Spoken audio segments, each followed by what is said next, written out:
This is Busted Pencils, fully leaded education talk. Here are your hosts, Dr. Tim Slecker and Dr. Johnny Lupinacci, educated educators talking education. Oh, yes it is. Tim and Johnny, Busted Pencils, fully leaded education talk, educated educators talking education. Long weekend back. Johnny Lupinacci, how are you, my friend? Celebrating the 4th. First of all, put up your hands. I want to see if all your fingers are okay. Nice. Oh yeah, I don't do fireworks, Tim. I enjoy watching them. A couple of nights, went to a ball game on Friday night, saw some fireworks after that. You know, of course, we had barbecue and hang out with friends and family, and there were fireworks on the 4th. And you know, we talked all week last week about being a patriot.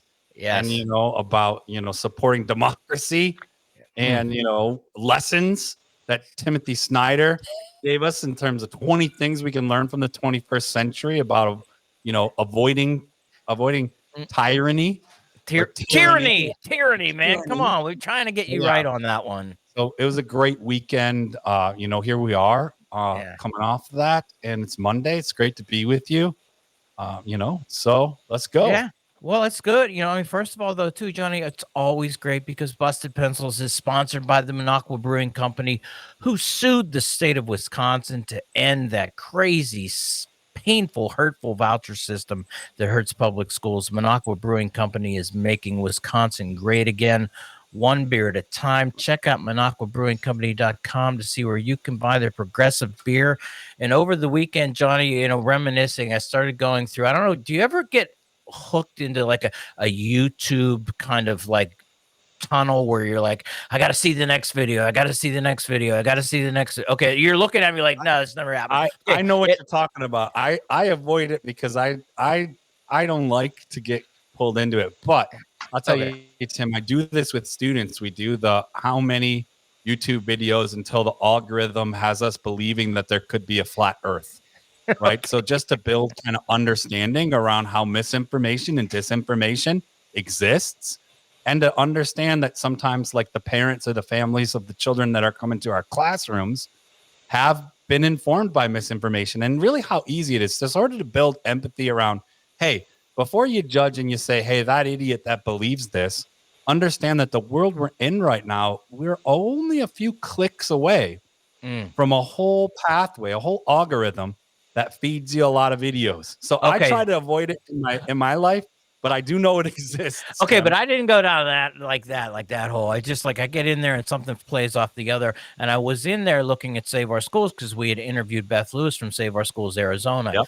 And up pops a remember when, and oh, well, you know what though? Jess, can you hit play on that real quick just so Johnny can hear what I was listening to? My mom was a professor of early childhood education, and from the time I was in kindergarten, as she said, all the way through my high school graduation, I attended public schools. And I would not trade that education, that experience for anything. Did you get who that was there, Johnny Lupinacci? I think I know, Tim. I think I know, and I love it. I love it. So tell me more about this, Tim. That was Matt Damon. Matt Damon's Save Our Schools 2011 rally. And, you know, it popped up in my head. I wonder, you know, if we had Matt Damon's mom, I wonder what Matt Damon's mom would say to Matt now, 12 years later. Wait, there she is. Matt Damon's mom, Dr. Nancy Carlson Page. How are you? I'm good. It's great to be here. And is it reminiscent to listen to that talk and think about that amazing march in 2011. It was incredible. It just made me remember how unified we were around that. And I mean, Matt, he just delivered 6 minutes of just pure inspiration. But, you know, it is now. It's over 10 years later. And we've said it, Nancy. I mean, where are we at this point? And if you were going to say something to Matt, you know, now, if he was going to do this speech again, would you give him new advice? What would you say to Matt? Well, one thing I just want to say is I have a lot of appreciation hearing that. I actually listened to that talk again. And, you know, it is all about public education, the value of public education. He says, I would not be the person I am today if I had not had that education that fostered my creativity, my critical thinking. And it's made me who I am, and it's a lot of why I have success in the work that I do. And he believes that through. Somebody at the march said to me, did you write that for him or did he write it? And I'm like, are you kidding? He called me up. I was sitting on a bench there at American University. He read me the whole speech. I got tears in my eyes. I'm like, I'm so happy. This is what you feel, But, things have changed. They've changed so much since then, and they haven't. Okay. At the deeper level, the conservative education movement, which has had an increasing stranglehold on many aspects of education, has gained even a stronger foothold. That's the reality. I mean, if you look at the vouchers that have increased in many states, the charter schools increasing enrollments, the defunding of public education, and, the lining up with the culture wars, I think has really fueled them too, because a lot of these voucher programs are starting because the conservative parents don't want their kids to hear about racial justice, LGBTQ issues, and so forth.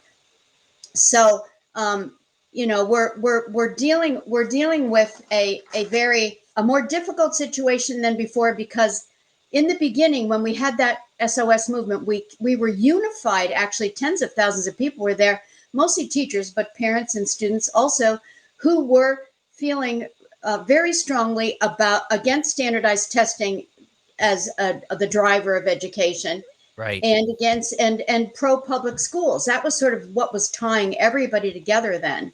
Right. And so now these things have become somewhat, sadly, normalized. Mm-hmm. Right. Standardized tests have become, in many people's minds, the way to assess the value of quality of education anywhere. So, maybe someday we'll talk about that more, because Matt says in that talk that all the things he feels he learned that characterize his being could not be tested. Exactly. And that, yeah. What I just thought about that too, because I mean that's what brought me to that fight too. Was this is how you and I, Nancy, we met. I mean, I had opted my son out of 5th grade right then, got invited to that tour, met you behind the scenes there after Matt's speech, and here we are all these years later. And you say I listened to that and I get excited, and I was like, boy, we were only taking on standardized testing right then, Yeah. and now as you kind of lay it out, it's like, okay, I'm not sure we won on that. Maybe not. But because you said it's become normalized, I think it's fallen out of view because the attacks now are so much more incredibly awful. Yeah, they're awful, and they satisfy a certain element of conservatism that is as the anti-CRT people and the anti all of the culture issues that upset them and that they want parents to have control over. So it's a very difficult situation. I still think the message is that we have to organize. That there we were organizing on a national level, and it was really thrilling to come together with that huge number of people. But as we slog on now, state by state, because now there are different legislative mandates in different states. So you have Louisiana with the 10 Commandments on the wall, and you got Arizona and a lot of other states with ramped up voucher programs. And you've got online learning that we weren't seeing as much then. How many kids are just at home looking at a screen and getting an education? It's a very different climate. So how do we approach it as organizers? I was thinking this, and Johnny, I'll let you jump in too, but what we've been saying now is to really recognize, and I like the way you pointed that out, and I'm sure Johnny did, this kind of state by state, but reminding people though the stakes at the time. We were saying high stakes testing. The stakes now are your local democracy. Yeah, and absolutely. okay, so that to me is that the organizing message to fight for democracy in Louisiana might be a little bit different than fighting for democracy in Oklahoma. It might be a little bit different in Wisconsin, but Yeah. that public schools and democracy is what's at stake. And I think it's good if we hold those two ideas in mind, that there's a unifying set of principles around democratic schools that we're fighting for. But the impediments to that are manifesting in a lot of different ways. Even science of reading, that I talked with you about last month, is another example. Or curriculum control and punishing teachers for talking about racial justice or racial history or gender issues, you know. So we're seeing it pop up with a lot of different faces that can confuse people and make them think these are isolated issues, and they're not. They're all connected to one big issue of control and dismantling of public education. Johnny. Well, yeah, Tim, I mean, I agree with this wholeheartedly, right? Public education is a bedrock of a strong democracy. It's where we learn to be democratic citizens. It's where we learn to put democracy to action. So I couldn't agree more. And what a polarized moment we are in, not only with the cultural wars, with landing too on, do we really value the importance of public education? And I think the three of us agree, and we're not alone in this. If we value democracy, then we value how we learn to be democratic citizens, and we need to invest and really, really support public education. And that's key. You can't have one without the other. I'm 100% with you. We have to support it, and we also have to support the kind of education that we know is going to cultivate thinking, participatory citizenry. And it's not going to be the controlled one that keeps people from knowing our genuine, truthful Howard Zinn people's history. Right. And it's not going to be the one that controls teachers and doesn't let them teach with all the creativity and inspiration that they bring to the job. And the forces are trying to do that. They're trying to water down the system to an extent that there isn't any more individual, free, independent, and strong free thinking. Wow. Matt Damon's mom, Dr. Nancy Carlson Page. Holy crap. So now we're going to put that down. You can send that to Matt, because the question was, what would Nancy say to Matt Damon now, all these years later? Dr. Nancy Carlson Page. I'll send it to awesome. Him. We love busting pencils with you all the time. Thank you so much. One more. Do I have a minute to say something? Because I want to say you have 10 seconds. I love busting pencils because you are helping the people who are working state by state to know what other people are doing and to organize at a bigger level, or at least understand that they're all connected. Oh, thank you.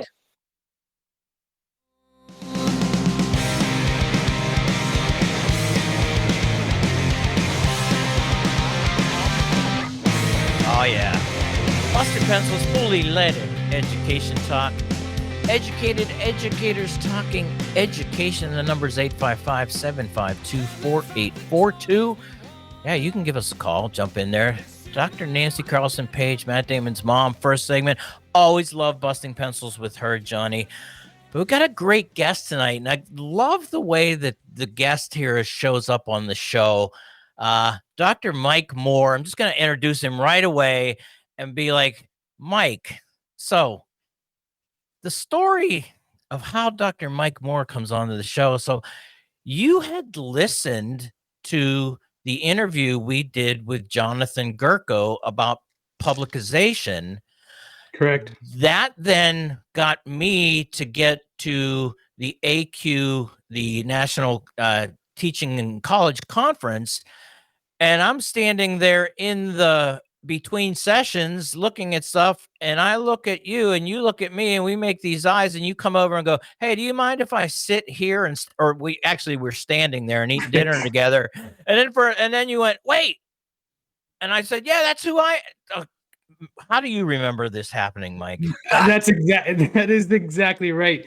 I was doing some homework for my podcast with Jonathan, and I listened to your podcast, and then I saw that you were going to be at NHETC. And I said, this is the one guy that I have to find. And then how am I going to find this guy? There's 500 people here. And I was looking for a place to stand to eat. And then there was this guy just standing there. This is it. And I was like, what is his name? And I look your name tag. I can't believe it. The one guy that I've been trying to find, and this whole place is standing right here. That it was just a miraculous story. We were destined to meet. Yeah, we were. So, Mike, I appreciate that story. So, Johnny, look at that, man. We get out there. Yeah, I We love it, make, man. I you know, love it. and say that's one of the great things about the connections we make when we go to conferences like that. You know, you say people are listening, and I just got to be, I was absolutely flattered because Mike dropped some serious praise on Busted Pencils, and I was just like, "Whoa, dude! All right, you're coming on the show, man." Because, but okay. So, Mike, you though kind of come at this, Dr. Mike Moore, and we want to put this forward. I want to set this up a little bit because we were talking about this. How you and I got to the show is, but I'm going to say, remember when listener, you're out there, remember when you went to college and you got your course schedule and you went, oh, I'm taking Lupinacci's social education course, and I have to buy these 5 books or these 3 books, and you go to the bookstore and get them, or you don't get them. A lot of people have that memory of that's how they got their books, with some kind of thing like that. Mike, you brought to my attention of this whole idea of potentially accessing course materials and how important actually getting the access to course materials is today, particularly. Not that it wasn't important back in the day, but that really when we're looking at the success of college students, their access to materials can be the difference between whether they're going to be successful in college or not. And the whole accessing course materials is in and of itself a little bit of a contested space. Is that a way to say it? Or is there an advocacy? I mean, tell me about Mike Moore's vision of how students would get their college materials. Sure, that's a great lead in. Thank you. And we think about course materials, like it's just a textbook. Like, what is it? What does it matter? And through my work in the course materials space and my research on course materials, we've started to understand that a textbook is not just a textbook. It is literally the key to success in higher education. It is how we get in the door to a class. It's the thing that can prevent us from getting into a class because we can't afford the material. So textbooks are essential to a student's success in higher education. And the cost of course materials over the last, 50 years has been out of control. And we've seen it just rise. There's nothing growing faster in cost than textbooks other than, I think, healthcare, right? So there's been the introductions of a couple of models in the last, decade or so, where there are affordable access programs. They're programs that are aimed to reduce the cost of and increase access to course materials. So in these models, students simply register for their course, and their course materials are provided to them on or before the first day of class. So there's no figuring out what I need. I don't have to go to the bookstore. I don't have to search the internet. I don't have to figure out where they're located if they're in the bookstore or the internet, or if I have the money to buy them, because it's automatically charged to my bursar account. So it allows us to begin day one with materials. And my research and the research of a couple others are showing us that simply having access to materials can impact whether or not we will be successful in the classroom. So Johnny Lupinacci, successful access class materials. I'm going to say you're a little bit more close to this because I haven't really had to put this forward because I've been in the administrative ranks for quite a few years, the last few years. And so my course materials, what do you want to say? My understanding of it has been a bit stymied. Well, yeah, Tim, I mean, I think it's huge when we get feedback from our students pretty consistently on what works and what doesn't work for them as learners. It's always a good thing. And I can safely say, over my 2 decades or so of teaching college students, that consistently, and it's gotten a little better as like resources like Mike's talking about have become more familiar, and they're still not very familiar or frequent with, instructors, but, consistently students have said, and a large barrier to their learning is access to the course materials. And I know if you're a listener out there thinking like, how can that be? It's just one, the cost of education has gotten so high. So many of our students are, having to make choices between, where every dollar goes and the cost of resources for your class, for classes. If you're taking a full load of courses, right? you can be spending a couple grand in just textbooks and materials. And I know there's been some regulation put on like how much a particular course can require, but the cost of like there's almost been a hidden cost for years that the students eat on top of their tuition is making sure they have the right books for class. And so what we also know is technology has changed a ton. There are all kinds of ways that we can get quality instructional materials accessible to our students for little to no cost to the student or additional costs to the students. There are things like, course fees that can cover great resources. There are ways our libraries can invest better to support our instruction. But, that's consistently been something my students for 20 years have regularly said, and about 15 years ago, I started making a shift. And, it was noted. I got more engagement from students when I had accessible materials, when I, learned technologies that helped me bring everything together to one central location, reduce the cost of the point of access, right? Nothing out there in the world is free. Nothing quality is free. So helping be really transparent about what costs us what and how we get those materials, it's been huge. It's been a huge help. And I'll say, it's been important to figure out. And we're talking all the time about the quality of instruction that every student deserves at every level. And for college professors, it's not as easy as just saying, hey, I'm picking the best readings. Here they are. Go get them, find them, bring them to class. There's a whole lot that happens in between there. So love the work that Dr. Mike Moore is doing. Love that we get to keep talking about it here tonight on Busted Pencils. Listener, if you want to join the conversation, come on the call in, talk to Mike Moore, Tim and I, 855-752-4842. Bust some pencils with us when we get back.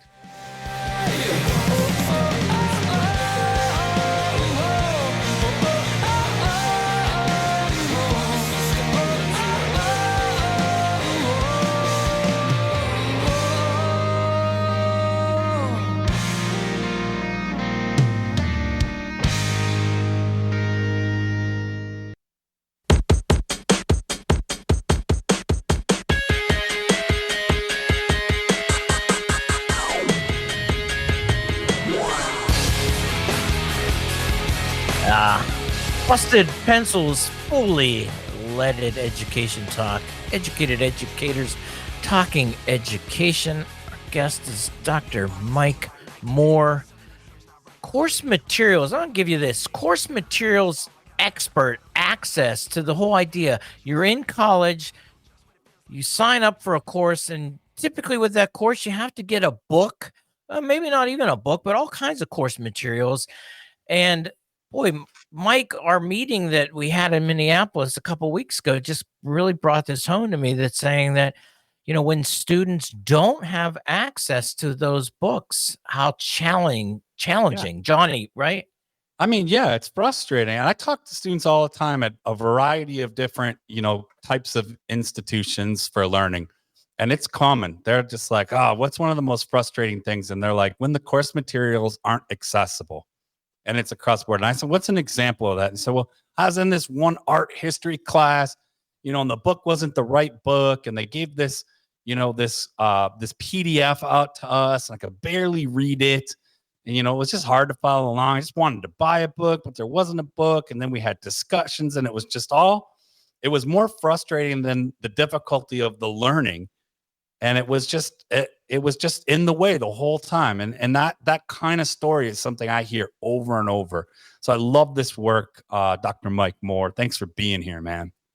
Thanks for having me here, guys. This is great.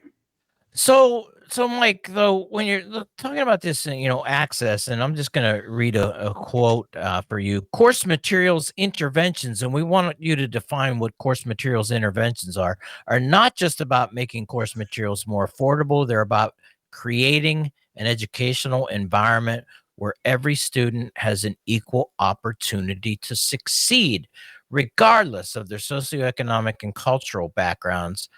Mike, that draws the question, course materials interventions. What you talking about there, my friend? There is something, the models that have been put in place in the last 10 years are disrupting. They're stepping into the traditional, what I call find and acquire. Again, figure out what you need, where it's located, and if you have the resources to buy it. They're actively disrupting that to ensure that students have access. They're removing students from the course materials acquisition process and you can just go to class and be prepared. It doesn't matter if you have money. It doesn't matter if you have the cultural capital necessary from your family or from other lived experiences. You can just go to class. I worked in the books industry for 15 years on the front lines of students buying their course materials. I've been there holding the hand of the parent or the student who has to make the decision. Do I eat? Do I pay rent? Do I pay childcare? Or do I buy my textbooks? Yeah. These intervention models are removing that from the equation, and students can just go to class ready to learn. You know, I have my favorite quote is from Lester Frank Ward, his American Polymath in the 1800s. He said, "The thing that is rare is opportunity, not ability." And that's how I look at these intervention models. Students have the ability to do great work and be successful, but they don't have the opportunity to do it. And these are removing institutional structural barriers so students can demonstrate that ability in the classroom. You know, we know from the literature that course materials are preventing students from pursuing their American dream. Someone wants to be an engineer. I go to the bookstore and the engineering book's $300. But I look just to the left and there's an English book. It's $5. I reach in my pocket or I look at my bank account. I got $15 in my bank account. What am I going to do? I can afford my English book. So why don't I just switch majors to be an English major without thinking about what the future implications? So these models are increasing access and reducing the cost of courses so students can choose to go into these majors that fulfill their dream of being whatever it is that they want to be. Johnny. Well, yeah, I love that, man. There's nothing I hate more. And listener, if you agree, you can call in and, you know, and echo your experience or your thoughts, 855-752-4842. But man, I hate hidden fees. I hate it. Like, imagine if you go to the grocery store and you're picking out, you know, what you're gonna, you know, buy for food that week. You get to the cash register and you find out there's also a service fee. There's also all kinds of other fees. You know, this is similar. Like, well, if I'm picking a major and I'm signing up for courses that I likely have to take, then I find out, guess what? There's another $600-700 added onto that. You know, those are unexpected hidden fees. That shouldn't be the experience of any student. I love what you're saying, Dr. Mike. Like, you should be able to come to class and have the opportunity to learn. And especially with the technologies at our hands right now, you know, institutions of learning and professors, instructors, everyone out there, like, there are really good tools. And I'm guessing Mike can point us towards some of those really good tools, not only in this segment, but you can check out his stuff and we'll drop links into our description. So if you're catching this on the podcast, you can get more info. But there is nothing more frustrating to me than hidden costs. And again, it's a huge barrier. We know that it is. What? What's that noise? It's true. It's the bell rings, Tim. You know what that means? Every day here on Busted Pencils, we do a segment called Democracy in Action. Today's Democracy in Action, aligned with core democratic values. You know what, Tim? What Dr. Mike Moore is doing and what he's bringing to the surface discussion here tonight isn't just about quality of public education. It's hitting a core democratic value of equality and truth. If you're out there and you're trusting education to be that opportunity for you, like Dr. Mike Moore said, it's part of the dream. Like, hey, I want to become something. I have a passion, an affinity towards learning to be an engineer or a computer scientist or whatever it is, right? I should trust that that institution is supporting that with opportunity and access. So core democratic values, equality, everybody should have access. Like Dr. Mike Moore said, shouldn't matter what kind of cultural capital you have, shouldn't matter whether you're rich, whether, you know, you're working class, whether, you know, wherever you are at financially. If you're in school, if you're signed up, right, you're following your dream, like, let's support that. Let's lift you up. And you should be able to trust those institutions have your back. So truth on our end, transparency, no hidden costs. Let's go. Let's get with the times. Let's make learning about learning and not about another business opportunity for all kinds of extra parties to be, you know, overcharging. Nothing's free. Let's figure out how we can make it accessible and we can invest. Because remember what I always say, I borrow that phrase, commitment without currency is counterfeit. So we're really committed to all of our students, right? Let's put the money forward. There are all kinds of things like tuition and course fees and program fees. Put those towards making that you show up to class, just like Dr. Mike Moore said, you show up and you're ready to go, right? And that's not like there aren't kinds of hidden things you have to have figured out and done in order to be at the same level everyone else is going to be entering that class at. Love it. So that's today's democracy in There action. you go. Equal Nice one, access, Johnny equal Lupinacci. Yeah, opportunity. look at that, Dr. Mike Moore's clap. Dr. Mike Moore, did you know that you were going to be the focus of democracy in action too, my friend? I did not. This is a huge thing. I might actually have to retire from being a professional. I've hit the pinnacle of my Oh career. no, man. You got to keep it going. That's part of the democratic duty. Keep it rolling, my guy.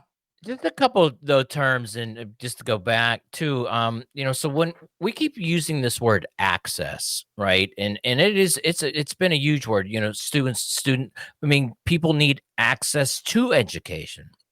But with that though too then comes, so I get access, I get admitted, I'm allowed in, and well, I show up for class, and now I figure out what books I have to buy. You started describing though, Mike, like a situation where I would go to class and I already have my materials. Like, talk more about that model and how that works. Yeah, so there's two different models of affordable access programs. One is a course by course where faculty decide to be part of it. And then there's an entire campus model. So every section, every student, every course. In the course by course model, it's mostly digital products. So if you're using a courseware or digital textbook, that's when you register for the class, you're charged for it on your Bursar account, and then it's automatically loaded into the learning management system for you. So you're just going to class on day one with access to the material. And then in the whole campus model, digital materials are automatically loaded into your LMS. And then physical books, if there are any, are either shipped to you to your off-campus address or available for you to pick up in the bookstore. So you're covered there. With the course-by-course model, not every course is using this particular model. In some places, it's only 30% of all sections or classes. Some places, it's 60%. So it varies from place to place. But these models are allowing students to have access to materials, unlike anything we've seen in the last 150 years of requiring course materials. Johnny Lupinacci, you're just more in jump in there, man. God, I love it. I mean, this is like, I teach, Tim, so I love this because course materials are important. They bring, an important learning component to our learners. And I'll throw out there too, like what Dr. Mike Moore is saying, this is more than just having a collection of articles or just some books to sign, right? That's part of it. There's always reading, but there are other materials too. There's good podcasts out there. There's really great things that, if we don't bring them together and make sort of this, this multiple ways of engaging with learning the material, we're just not dressing the ways that hopefully our students had been taught by really great teachers out there that are K-12. But two, the way learning happens, right? We all learn from, like you talked today, Tim, we started to show off with the YouTube video. So instructors can be creative and bring together, it's like a chef preparing a good meal. You're not only going to serve the main course, you're going to have what you do in class, your activities, your lectures. And accessibility is important, right? How can students get all these materials without it being a scavenger hunt, for the professor, for the instructor, or for the student? It just cuts out all that extra, I don't want to say labor because it's still labor to teach. Yeah. Right? But all the extra stuff that really, puts us into the rut of doing things the way we probably experienced them. It's like, well, I put it in the syllabus.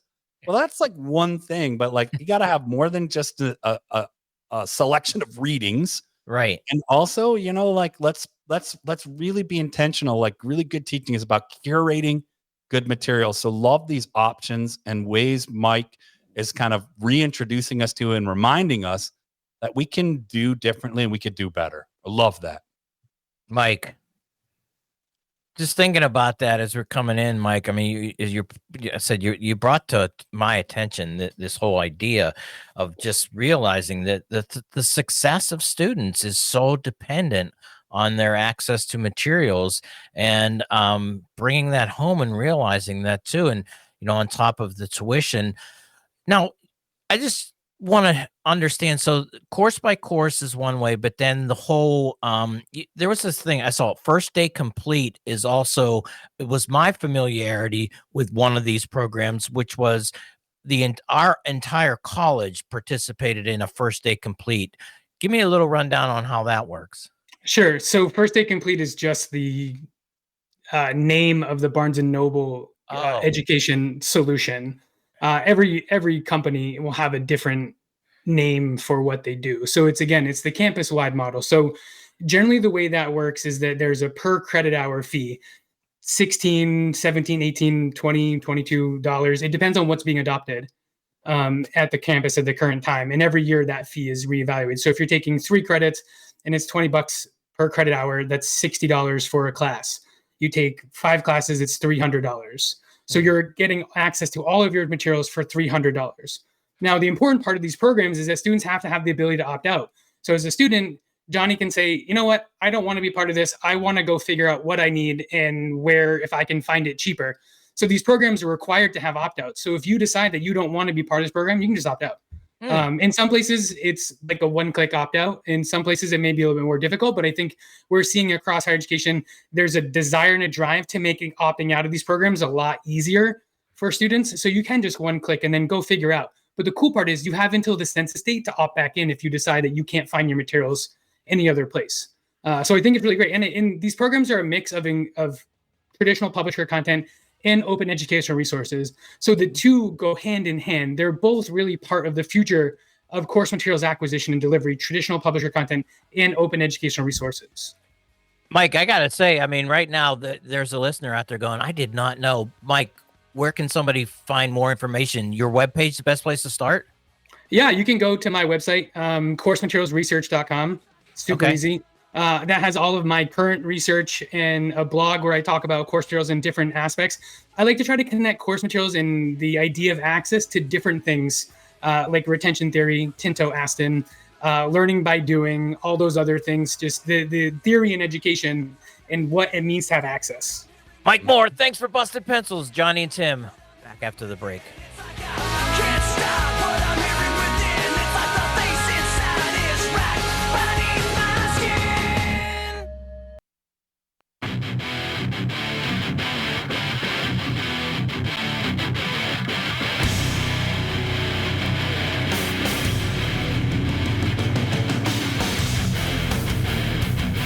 We're back. Busted Pencils, fully leaded education talk. Educated educators talking education. Numbers 855-752-4842. Dr. Mike Moore.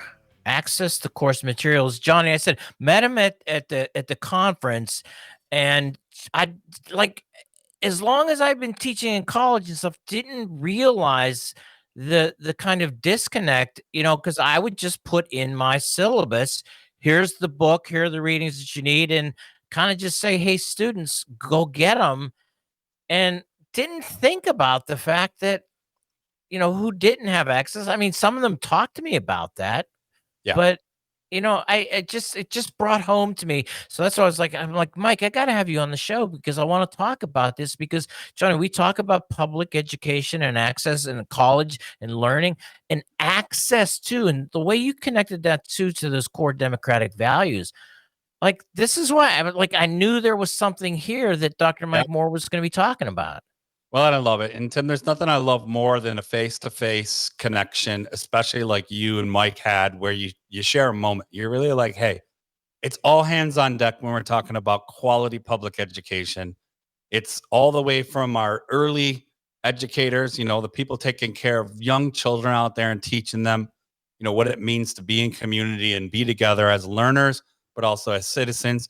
It goes all the way through traditional K-12 and into higher education. And I don't necessarily like that term, higher education, but I mean like our professional learning, how we're learning, whether it's whatever career path we're going into, we're learning to be experts in that area. We're learning the foremost information.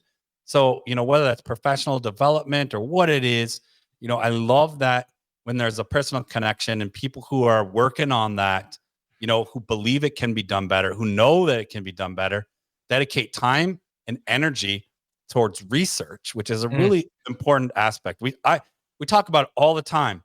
The era we're in with so much misinformation and disinformation, how we build trustworthy connections to making change. Yeah. Right. We do that with information. We do that as informed educators, as teachers.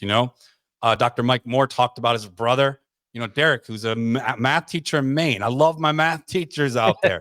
We don't just decide to teach differently one day. We have a wealth of experience. We draw on literature, research in our field, math education. We're always thinking, how can I do this better? Teachers out there, I know that's something you think about all the time. So love that you bust pencils with us. And love, Tim, that you and Mike met and that Mike's on the show. I can't wait to have him back. Right. Because, this is an important thing we're talking about all the time. Like, how do we make our courses engaging? And how do we not let school seep in where we do the same old thing? And I'm guilty of it too, Tim, where I create my syllabus. Right. And the next thing I know, I'm like, wait, there's more to this. I need different ways to engage learners, different ways to connect content with where they're at and how they learn. And you know what? I love it. And it's so important because for years we could easily slip into, well, the kids these days. Yeah. But come on, get with it. Right. There's really great learning opportunity out there. There's all kinds of ways to engage learners in content. Right. There are podcasts, there's music, there's YouTube, there's videos, there's all kinds of, there are all kinds of resources. So I like that there are people like Dr. Mike Moore who research course materials and help provide us with that kind of, information that helps us make those changes. Remember, we said change of instruction is directly linked to educators, to teachers talking to other teachers about their teaching. So love that we got to do that with Dr. Mike Moore tonight and with you, listener out there, who's participating in the show, whether you call in or not. We know you're part of the show, so feel free. Give us a call anytime. Join the conversation, bust some pencils with us. But Tim, you know what else? You can do a lot of face-to-face stuff. Oh, there is a cool place for face-to-face, Johnny Lupinacci. I think I know what you're talking about. That's right. Minocqua Brewing Company, big-time advocates of public education and always working hard to build community. You could go down to the Minocqua Brewery Tap House in Madison or visit them up in Minocqua, right? And you could talk about whatever you want to talk about, but especially public education, and they support that and strong democracy, right? The Minocqua Brewing Company is making Wisconsin great again, one beer at a time. Check out Minocqua Brewing Company where you can see their progressive beer. Yeah, love it, love it, love it. Hey, check it out too. Susan text us in for the show. Sorry I was late to the party. Got a little party emoji. What a great topic. You always bring pertinent information to your audience. That's from Susan. Look at that, man. Love it. Yeah, I said when Mike and I met there and we started talking about this, I was just like, this is good stuff. Johnny, you want to add something there? Well, speaking of pertinent information, Tim, let's not completely avoid the fact that we're getting information at a rapid rate right now at a really important moment for the state of Wisconsin, a really important moment for the country. So we have Wisconsin's fall primary, August 13th. Plan to vote in this election, but every election, right? And also, let me throw out there, when we're talking pertinent information, the Republican National Convention is next week, Monday through Thursday, July 15th through the 18th. So Civic Media will broadcast live coverage each night from 7 to 8 p.m. Civic Radio Network or Civic Media Radio Network host Todd Alva will broadcast live from the convention each day, noon to 2, with analysis and commentary. I know, Tim, I'll be using the Civic Media app. Absolutely. Listening to that, because not only is that important for Wisconsin listeners, that's important for all of us tuned in around the country. And to be honest with you, around the world right now, this is a big moment for America. This is a huge moment. And especially, I tell you what, we had a great 4th of July week. Lots of things kind of happened. We talked about this and it's still going on. So the whole idea too, Civic Media, get that Civic Media app and you can just have access. Hey, we're talking about access. You want access? You want free access to your materials? Civic Media app gives you instant free access to all those materials that we do. Civic Media. Love this show. Dr. Mike Moore, busting pencils with us. Hey, and how about Dr. Nancy Carlson Page, Matt Damon's mom, coming back a little, remember, saying, Matt, could bring this together, though, and realize, hey, we got a lot of work to do. And remember how we link this too. We said to your communities, the bedrock of democracy, the foundation, public education. Man, Johnny Lupinacci. Love busting pencils with you every night. Can't wait tomorrow night. Hey, Rethinking Schools joins us. Jesse Agopian. See y'all tomorrow.